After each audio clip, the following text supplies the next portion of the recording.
Hello everybody, this is Earl Harville of Earl Harville Vox Studio, and today I'm coming to you to revisit the lip trill or lip bubble. In my very first video, vocal warm-up number 1, I addressed the lip trills and all of those semi-occluded sounds. Semi-occluded means there are two places of closure somewhere within the vocal tract. The vocal folds being one, and the other being either your lips or there being some closure in the mouth area because of the positioning of the tongue. These are great because they allow the voice to warm up pretty quickly.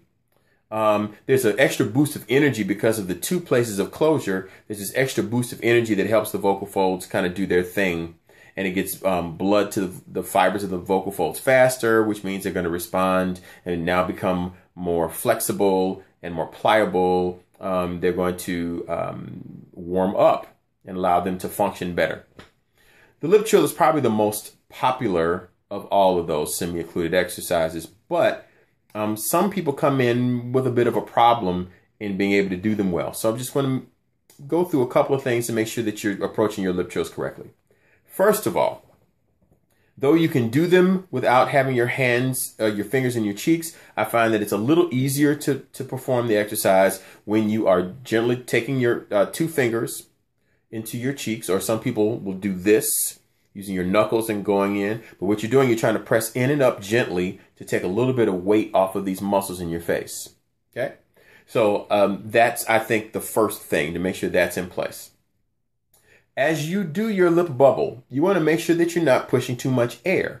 One of the goals in the lip trill or lip bubble is to make sure that the airflow is just right, not too much and not too little.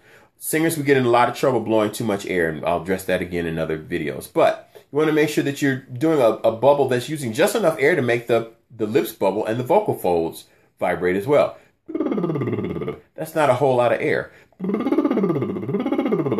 If you find that your lips are going, you're either using too much air or there's a lot of tension around your lips. So again, make sure that you're not using a large walloping amount of air. Think light and think sort of dopey. This will make sure that the larynx stays relaxed and stays kind of low.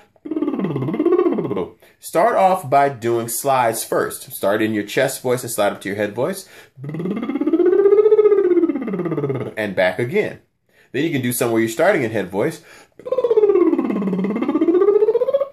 Then you can move on to doing them on scale patterns. I'll be doing playing with one hand, so I'll only be using two fingers in my cheeks. So you can start with a major arpeggio.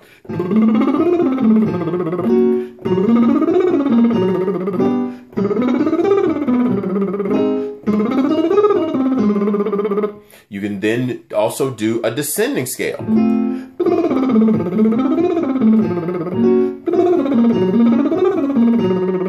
You can move on then to the long scale.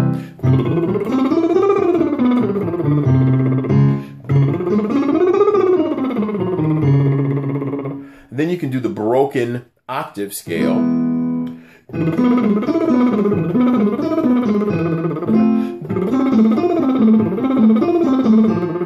Any of these scale patterns are good, and in videos that will follow, I'll talk about the benefits of each of those scale patterns, why they're all good.